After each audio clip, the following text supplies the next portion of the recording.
결혼한 지 수십 년이 된 부부라고 해도 이 결혼 생활을 청산하고 이 남남 사이가 되는 과정에서는 갈등이 없을 수가 없겠죠. 특히 두 사람 사이에 나눠야만 하는 재산 문제가 걸려 있다면 더욱 그럴 겁니다.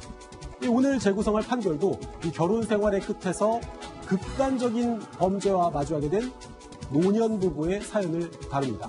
이 사건은 지난 2014년 5월 경찰에 70대 남성이 실종됐다라는 신고가 들어오면서 시작됐습니다. 신고자는 사라진 남성의 동생이었는데요. 처음에는 단순한 가출 사건일 수 있다고 생각했던 경찰. 하지만 일주일 넘게 형이 연락이 안 되고 직장에도 출근하지 않는다는 동생의 2차 신고가 들어오면서 본격적인 수사가 시작됐습니다. 그리고 신고자인 동생은 형이 아무래도 변을 당한 것 같다면서 사라진 형의 아내, 그러니까 자신의 형수가 의심된다면서 지목을 했습니다. 갑자기 종적을 감춘 70대 남성, 대체 어떻게 된 걸까요? 그리고 이 남편의 실종에 대해 아내가 꼭꼭 감춰놨던 진실은 무엇이었을까요? 이 판결의 재구성에서 확인해 보시죠.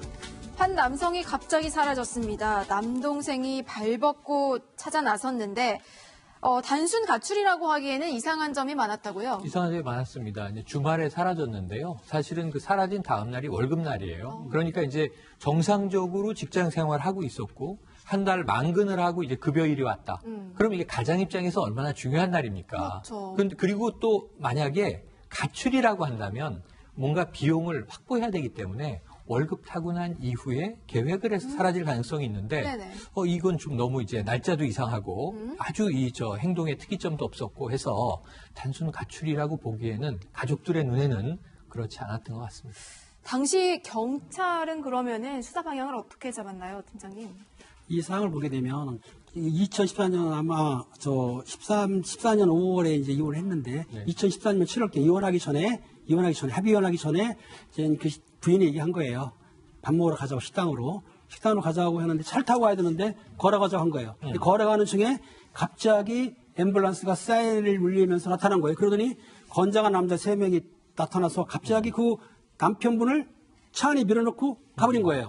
그러니까 납치도 아니고 앰뷸런스인데 황당한 일을 당하기 때문에 그런 상황을 봐서는 부인이 나중에 이제 그 정신병이라든지 의처증으로 이렇게 했는데 그런 상황으로 봐서 이게 부인이 혹시라도 이 납치라든지 아니면은 그 실종 사건에 관련된 것이 맞다고 보고 사건이 시작된 것 같아요. 그러니까 사라진 거는 2014년 5월인데 주변 사람들의 얘기를 들어보니까 두 사람 부부 사이가 안 좋았던 거예요. 그리고 알고 보니까 강제 입원을 시도했던 그런 사실도 드러났습니다. 그러면은 그 당시에 강제 입원을 실제로 했나요? 네, 원래 강제 입원을 하려면 가족들의 동의도 필요하고요. 그렇죠. 정신과 전문의의 진단도 필요합니다. 맞습니다. 입원이 필요하다는. 그런데 이 70대 남성이 당시 끌려갔던 곳은 정신병원이었고 내가 왜 여기에 끌려왔는지 물어봤는데 아무도 대답을 해주지 않았던 거예요. 그런데 나중에 시간이 지나고 보니까 자신의 아내가 산책 나가자고 하면서 자신을 데리고 나왔던 아내가 병원으로 와서 강제 입원에 동의를 합니다. 이 남편의 의처증이 너무 심하고 정신분열로 인한 망상이 심하기 때문에 정신병원에 가둬둬야 된다. 이렇게 동의를 하면서 당시에는 정신병원에 강제 입원이 가능했던 거죠. 그러니까 남편 입장에서는 뭐 영문도 모른 채 정신병원에 입원하게 된 건데 실제 그럼 남편의 정신 상태에 문제가 있긴 했나요? 이것 때문에 사실은 3개월 가까이 감금되다시피 이제 있었는데요. 연락이 소홀한 틈을 타서 이제 남성이 주변에 있는 동생에게 연락을 취했습니다. 그래서 결국에는 동생이 법원을 통해서 정신감정을 신청을 했는데 정신감정 결과 망상 수준의 어떤 정신질환이 발견되지 않는다라고 해서 그래서 결과적으로는 이제 퇴원을 하게 됐습니다. 판결로 퇴원을 한 거네요, 그러니까. 아니, 정신병원에서 뭐 문제도 없는데 결국에는 3개월을 정신병원에서 지냈다는 거잖아요. 이 남편의 억울함이 상당했겠어요. 억울함이 상당했을 뿐만 아니라 3개월 갇혀있다 나와보니까 자신의 주변에 변화가 벌어지고 있었던 거예요. 뭐냐면 우선 자신의 명의로 있었던 주택이 아내가 매매를 해버립니다. 팔아버렸어요. 25억 상당의 빌라인데 아니 정신병원 다녀왔더니 지금 재산이 없어진 거예요. 부동산이 하나 없어졌어요. 그런데 이제 남편 명의라고 말씀을 드렸지만 따져 올라가면 강제 입원되기 1년 전에 이 아내가 요구를 합니다. 우리가 이렇게 힘들게 모은 재산이 없어질 수 있으니 이 주택 정도는 내 명의로 해달라.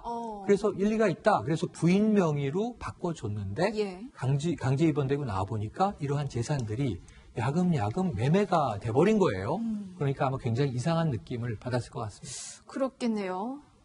당시 남편과 아내의 재산 분할 소송 결과를 좀 봤는데 아내가 남편에게 7억 원 정도의 돈을 줘야 한다는 판결이 나온 상황이었습니다. 그 당시 경찰의 목소리로 한번 상황을 들어볼까요? 5천짜리 그게 약 한 20억 정도 되는 것 같은데요. 그게 1차적인 결론은 7억을 피해자한테 주라. 자, 원래 부부 사이도 안 좋았고 거기에다가 이렇게 돈 문제까지 얽혀 있으니까 이번 실종에 아내가 즉 간접적으로 연관이 되어 있을 거라는 합리적인 의심이 짙어지는데 경찰도 아내를 조사해 봤겠죠? 조사를 해보니까 그런 내용을 범인에서 완강히 부인할 뿐더러 그리고 이제 그 현장 부재 증명이라고 있어요. 아시겠지만 알리바이인데 실종 당일 그 다음날 알리바이가 확실한 거예요. 그러니까 본인이 한 건 아닌 거죠. 그런 상황이고 또 집안에서 혹시 혈흔반항이 나나 그 루미를 뿌려봤더니 혈흔반항도 안 났어. 그런 증거도 없고 또 그리고 제일 중요한 거 통신이나 금융계좌거래영장을 우리가 청구를 하면 예. 신청하면 검사가 청구받아서 검사가 법원에 청구를 해야 되는데 그걸 기각당한 거예요. 그러니까 통신조사라든지 금융계좌 조사를 못한 거죠. 그러니까 집에서는 살인 흔적이 안 나왔고 아내의 휴대폰은 수색해 볼 수도 없었는데 증거가 그럼 아무것도 없었. 그렇죠. 현장 알리바이도 증명이 되고 하다 보니까는 의심은 가지만은 실제적으로 증거가 없었던 거죠. 혹시 목격자는 없었나요? 목격자도 발견하기 힘든 게 뭐냐면 그 당시 실종된 거지 않습니까? 실종? 그러니까는 실종된 사항을 목격자가 나타나기가 쉽지 않은 거죠. 목격자도 없고요. 가장 유력한 용의자인 아내는 알리바이가 확실히 있습니다. 수사가 상당히 미궁에 빠졌겠어요. 네, 뭐 수사를 뭐 어떻게 해야 될지 갈피를 잡기 힘든 상황이었는데 2015년 6월에 경찰에 한 통의 첩보가 접수가 됩니다. 네. 이 사라진 70대 남성이 살던 곳은 서울 송파구였는데 경찰에게 첩보가 들어온 곳은 충남 천안에 있는 경찰서였어요. 이 첩보 내용은 뭐냐면 내가 이 70대 남성을 납치해서 살해했다는 사람들이 자신의 범행을 자랑하듯이 떠벌리는 걸 들었다면서 그 사람이 누구누구다 이렇게 제보가 들어온 겁니다. 처음에는 뭐 경찰도 믿어지지 않는 제보죠. 그래서 이 누구누구라고 지목된 이 두 사람 30대 남성 한 명과 40대 남성 한 명이었는데 이 두 사람을 용의선상에 올려놓고 이 사람이 어떤 사람이었는지 좀 조사를 해봤습니다. 그랬더니 이 사람들이 과거에도 사람을 납치하려다가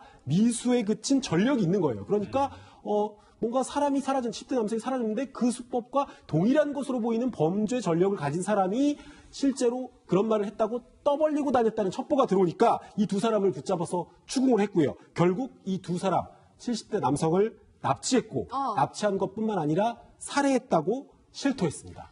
남성 2명이 70대 남성을 살해하고 암매장까지 한 게 드러났습니다. 30대 남성 1명 그리고 40대 남성 1명. 대체 이 남성하고 무슨 관계길래 이런 끔찍한 짓을 한 그러니까 거예요? 이게 너무 안타까운 것이 시간이 굉장히 오래 걸렸잖아요. 사실 이걸 좀 주변에 누군가 사전 파악했다면 이 살인이라고 하는 끔찍한 범죄를 사전에 좀 막을 수 있었는데 이 부인은 남편의 폭행에 고통스러웠다고 합니다. 남편을 그냥 제거하기로 결심을 한 것 같아요. 그래서 30대 남성에게 청부 살인을 의뢰합니다.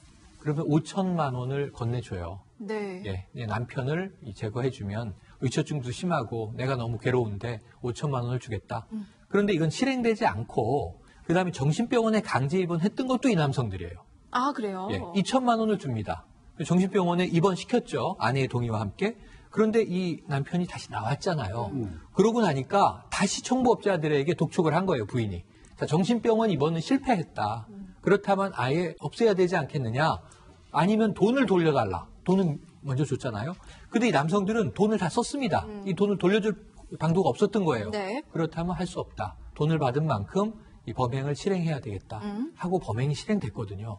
이게 얼마나 복잡한 과정을 거쳤습니까? 그러니까 지금 정리해보면은 아내가 30대 남성에게 살해를 청구했고 그 30대 남성이 아까 말씀해주신 30대 남성과 40대 남성 2명에게 살해를 지시해가지고 결국 이루어졌다. 이 말인가요? 네. 그래서 남편이 실종이 됐고 안매장 상태가 된 것입니다. 그러니까 실제로 납치와 살해를 자행했던 이 두 사람과 이 사라진 70대 남성의 아내를 연결해줬던 매개 역할을 했던 30대가 한 명 또 있었던 거죠. 그렇죠.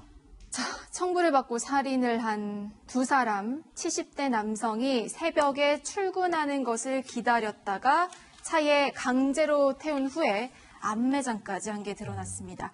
현장 검증도 이루어졌는데요. 직접 범인의 목소리 들어보시죠. 본인들이 팠다고 그러는데 왜 이 장소를 선택한 거예요? 저는 성추행했던 것 같아요.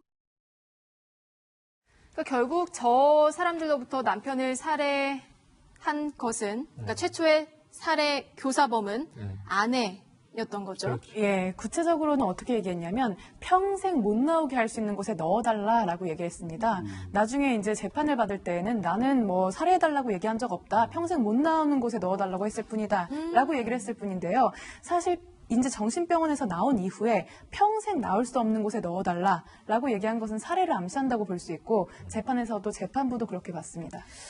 평생 아무도 모르는 곳에 나오지 못하게 해달라. 이 의미, 살해해달라는 의미 아닌가요? 그러니까 70대 남성의 아내에게 살해 청구를 받은 30대 남성은 이렇게 이해를 했다는 거예요. 평생 나올 수 없는 곳으로 보내달라는 얘기가 이미 한 차례 자신이 강제 입원을 시켰는데 법원의 판결을 통해서 강제 입원을 못하게 된 상황이란 말이죠. 그러니까 다시 정신병원에 강제 입원을 시킬 수 없는 상황이라면 다시 볼 수 없는 곳, 이 사람을 살해한다는 의미로 받아들였다는 거고 이미 정신병원에 강제 입원할 때 2천만 원을 받은 상황인데 강제 입원이 지금 풀려버렸잖아요. 그러니까 사실 이 남성의 아내에게 일부라도 돈을 좀 토해내야 되는 상황이다 보니까 그렇다면 받은 돈을 돌려주는 대신 이 남성을 추가로 3천만 원을 더 받아서 5천만 원을 추가로 받아서 이 돈을 그냥 살해를 실행할 청부업자들에게 주면 그래서 이 남성을 없애버리면 내가 2천만 원을 돌려주는 일도 없게 될 거니까 이걸 살해 지시로 받아들였다고 나중에 경찰과 법정에서도 진술했죠. 아니, 2천만 원을 돌려주기 싫어서 아는 사람에게 살해를 청구받은 거를 다른 사람에게 지시를 했고 그 2명 역시나 5천만 원 때문에 생면부지의 남성을 살해한 거잖아요. 그렇죠. 너무 씁쓸한데요. 그러니까요, 너무 가슴 아픈 일인데 외국에는 이럴 수는 있어요. 근데 한국에서도 가끔 보면 납치 사례가 있는데 실제적으로 5천만 원의 사람 생명을 못 나오는 곳, 땅속이겠죠. 그렇게 못 나오는 곳에 보내라. 아, 너무나 가슴 아프기도 하고 화도 나고 참 답답한 일입니다. 여기서. 네. 재판 결과가 궁금합니다. 부인은 재판 과정에서 살해 의도가 없었다 이렇게 주장했는데 재판부는 받아들였습니까? 받아들여지지 않았습니다. 그런데 이제 1심에서는 가정폭력에 시달려왔고 자녀들을 해할 우려가 있었다라는 그 아내의 주장을 참작해서 1심에서는 살인 교사 혐의로 징역 10년을 선고했고요. 청부업자에게는 이제 주범의 역할을 맡은 사람에게 25년 그리고 공범에게는 20년을 선고했습니다. 그런데 항소심에서 이제 재판 결과가 좀 바뀌었는데요. 가정폭력에 시달렸다고 했는데 사실 이혼 이후였기 때문에 별거 중이었다. 동거를 하지 않고 있었던 상황이기 때문에 폭력이라는 점을 인정할 수 없고 또 살인은 그 무엇보다도 중대한 정말 인간적으로는 범할 수 없는 범죄이기 때문에 아내에게는 15년을 선고했고요. 그리고 이제 공범 중에서 주범에게는 무기징역 그리고 공범에게는 24년으로 형을 확정했습니다. 형이 그러면 1심 때보다 훨씬 무거워진 거네요. 그러니까 부인은 1심에서 10년인데 15년이 됐고 청부업자도 25년에서 무기징역 20년에서 24년이 됐으니까요. 예, 그렇습니다. 일단 부인 같은 경우는 1심에서 그 남편의 폭력성 때문이었다는 것이 이제 참작 요소가 됐는데 2심에서는 그 정도로 폭력이 심하지도 않았다라고 해서 참작 요소가 되지 않아서 결국 이런 결과가 나온 거군요. 그리고 살인이라는 범죄에 있어서 그런 폭력이라든지 이 사람을 살인하지 않으면 안 될 그런 중대한 사유가 있었다고 보기 어렵다고 본 것이고요. 예, 특히나 이제 마지막까지도 대법원에서도 이 항소심의 그 엄중한 형벌이 그대로 확정이 됐습니다. 아내는 남편의 폭력성 때문에 살인을 교사했다고 말하지만요. 당시 수사기관은 꼭 이 때문만은 아니었다고 판단했습니다. 남편과 당시에 재산분할 소송이 한참 진행 중이었기 때문인데요. 뭐 폭력이든 돈이든 분명한 것은 어떤 이유로든 살인을 정당화할 수는 없다는 겁니다. 저희는 잠시 후에 실종자 찾기로 돌아오겠습니다.